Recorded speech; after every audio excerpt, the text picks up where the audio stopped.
Mais si la parole d'un Dieu change à tout moment, c'est que ce Dieu-là n'est pas un Dieu. Normalement, la parole d'un Dieu reste la même tout le temps.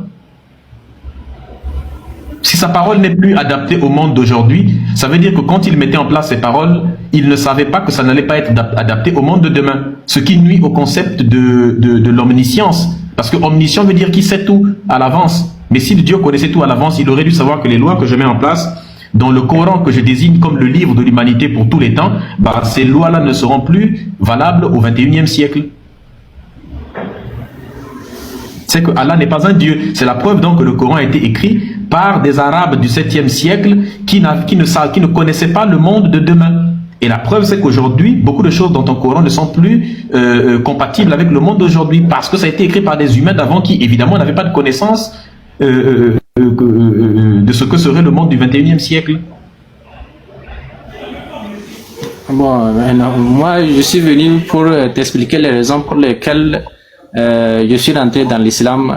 Les raisons, tu disais dans tes affirmations que Dieu n'existe pas et je t'ai prouvé les arguments, voilà, que Dieu existe. Non, tu n'as rien prouvé. D'abord, tu as utilisé les arguments d'un déiste, tu n'as pas utilisé les arguments de théiste. Toi, tu n'es pas déiste. Dire que Dieu a fait ceci, le fine-tuning et tout ça, ce ne sont pas des arguments de théiste. Toi, tu es un déiste. Maintenant, comme tu es théiste, ça veut dire que tu as un Dieu identifié et identifiable. Un déiste, c'est quelqu'un qui peut accepter l'idée qu'il existe un Dieu, mais qui ne croit en aucune religion. Qui ne peut pas penser que le Dieu qui aurait pu être à l'origine de l'univers ou à la base de l'univers, que ce Dieu-là aurait pu envoyer des livres stupides qui demandent de lapider des gens, des choses de ce genre-là, qui s'occupent de comment quelqu'un utilise son bangala. Non, ce Dieu-là, non. Est-ce que tu peux me prouver que c'est Allah qui est le Dieu qui a créé l'univers, par exemple?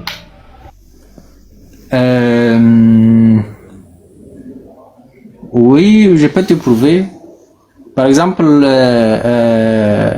les affirmations de la religion islamique concordent avec ma vision, ma façon de voir le monde, ma façon de croire les choses. Par exemple, quand on parle d'un Dieu qui est omniscient, d'un Dieu qui est omnipotent, qui sait tout, qui est tout puissant, donc ce Dieu-là est capable de faire beaucoup de choses. Par exemple, pour moi, ma vision des choses, si l'univers existe, c'est un Dieu omnipotent. Donc Allah est omnipotent. Allah est omnipotent, oui, il est tout puissant, oui. Que signifie omnipotent? Omnipotent, c'est quelqu'un qui peut tout faire, qui est tout puissant. Voilà, ça veut dire qu'il peut tout faire, n'est-ce pas? Oui, il peut tout faire, oui. Tu penses que Allah peut tout faire? Oui, il peut tout faire. Est-ce que Allah peut créer un être plus puissant que lui-même? Créer un être qui est plus puissant que lui-même. Mais pourquoi il le ferait? Peu importe, est-ce qu'il peut le faire? Bon, ça c'est des affirmations absurdes, quoi. Non, c'est pas absurde, c'est très logique. Est-ce qu'il peut créer un être plus puissant que lui-même?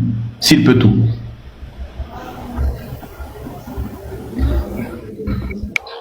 Bon, non, ça c'est des questions qui sont exagérées, quoi. C'est des affirmations qui sont exagérées. Ça n'a pas de sens, ça part pas dans le sens. Quand on dit c'est une affirmation très logique. Si tu dis que Allah peut tout, la question alors, comme il peut tout, est-ce qu'il peut créer un être plus puissant que lui-même? C'est comme par exemple quelqu'un qui est puissant, voilà, on dit que est-ce qu'il y a quelqu'un qui est plus puissant que lui? Ça n'a pas de sens. Si toi tu es le plus puissant déjà, si quelqu'un d'autre est plus puissant... Tu veux que je change? Tu veux que je te pose la même question mais d'une autre manière? Ok, il faut poser la question d'une autre manière. Est-ce que Allah peut créer un caillou qui est tellement lourd que lui-même ne peut pas soulever le caillou en question?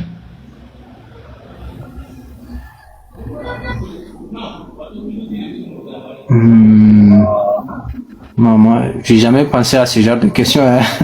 Exactement. On appelle ça un paradoxe.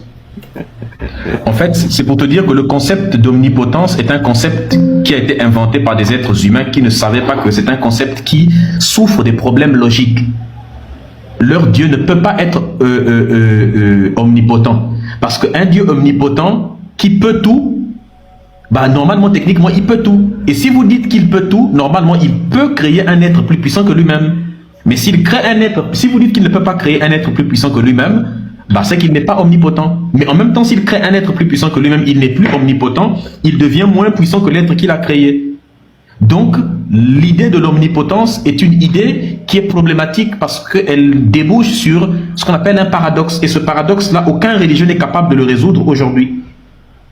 Parce que le Dieu des religieux est un Dieu absurde. C'est ça? Bon, le Tout-Puissant, quand on parle de Tout-Puissant, nous, on réfère à quelqu'un qui est tout-puissant sur notre échelle de compréhension. Pas une échelle qui est sortie de l'imagination. Ça, c'est quelque chose qui est imaginaire, quoi. Genre, c'est des pensées imaginaires. Ça, c'est des pensées, comment on appelle des pensées fantaisistes, voilà. C'est des pensées fantaisistes, quoi. On appelle ça la logique, mon frère. C'est mathématique, ce que je viens de dire. Par contre, les pensées fantaisistes, c'est celle qui consiste à dire dans le Coran que la lune a été fendue en deux. Ça, c'est de la fantaisie pure. De dire que Abraham a demandé à ce que le soleil se lève de l'ouest à l'est, alors que d'habitude, ça se lève de l'est et puis ça se couche à l'ouest. Ça, c'est écrit dans le Coran, c'est des fantaisies. Jamais le soleil ne peut se lever d'un côté et de l'autre. Quand on connaît la physique et on sait que déjà le soleil ne se lève pas, ne se couche pas, ça veut dire que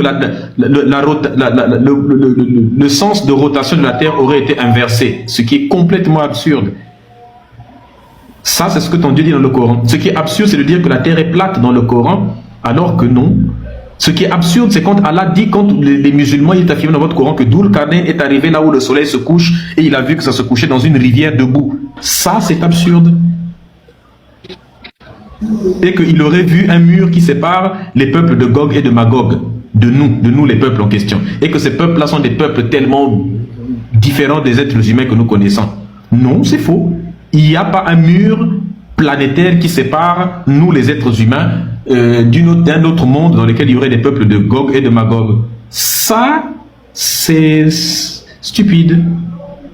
En fait, moi, l'argument qui m'a le plus marqué, c'est l'argument de prouver que Dieu existe, Allah existe. Et en fait, je ne veux pas rentrer en détail, par exemple, les versets, hadiths, tout ça là.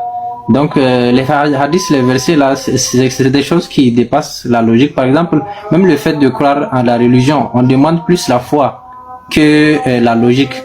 Le Coran... C'est pourquoi? Oui, pourquoi? Parce que tu ne peux pas croire si tu es quelqu'un de logique, quelqu'un de rationnel.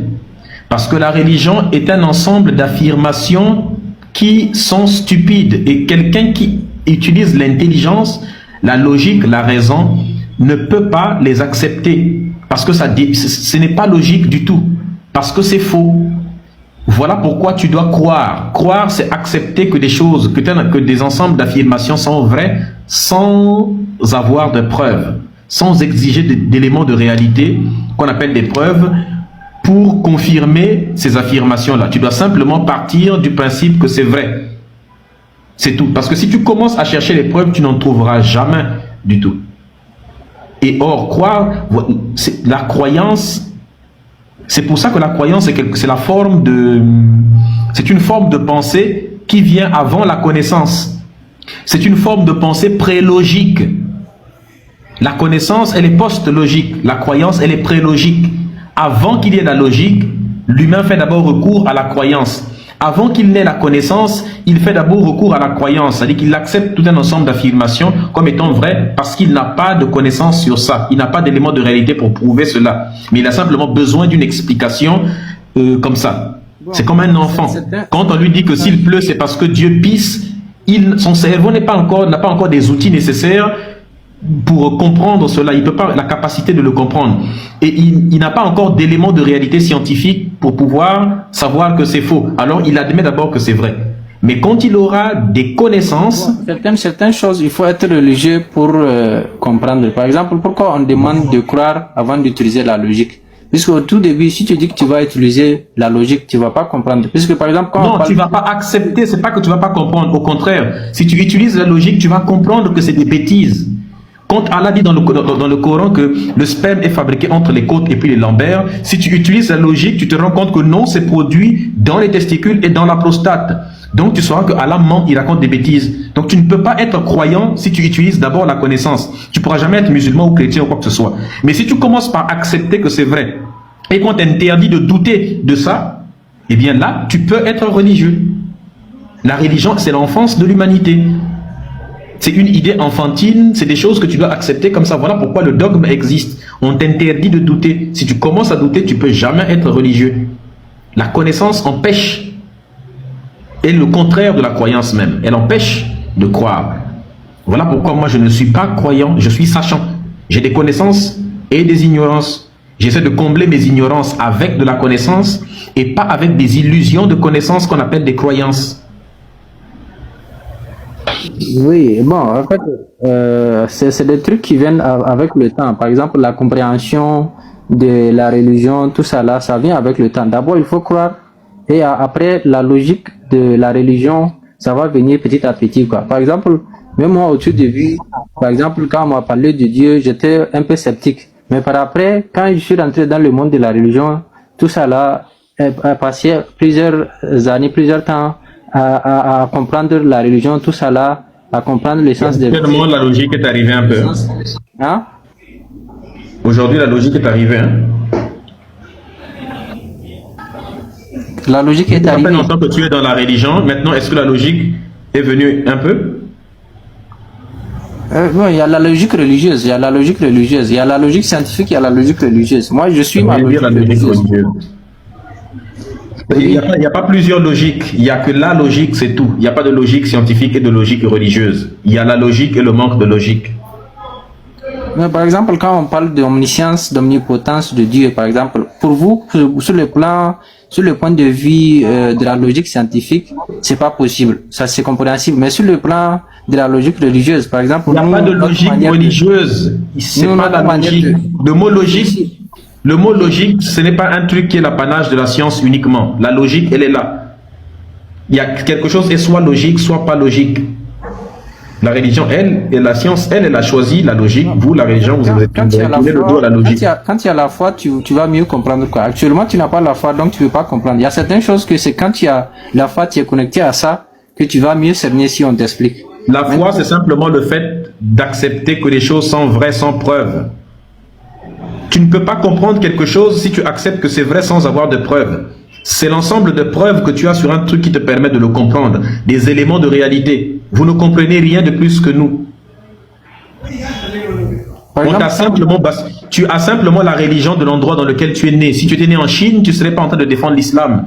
Si tu étais né au Vatican, en Italie, à côté du Vatican, là, tu ne serais pas en train de défendre l'islam. Si tu étais né au Japon, tu serais shintoïste. Si tu étais né en Inde, tu ne serais pas là en train de défendre l'islam. Ta religion n'est que la conséquence de l'endroit où tu es né ou alors des gens que tu as rencontrés si tu es converti. C'est tout. C'est la conséquence des endroits où tu vis, où tu as vécu. Ce n'est pas du tout un truc divin ou quoi que ce soit. Les Indiens raisonnent comme toi, ils disent que l'hindouisme, vraiment, c'est incroyable. Ils ne savent pas ce que toi, tu rates à ne pas être hindou. Ils ne savent pas ce que nous, on rate à ne pas croire en Shiva. C'est ce que disent aussi les Grecs. Tu ne sais pas ce que tu rates à ne pas croire en Zeus. C'est parce qu'ils ont connu que ça.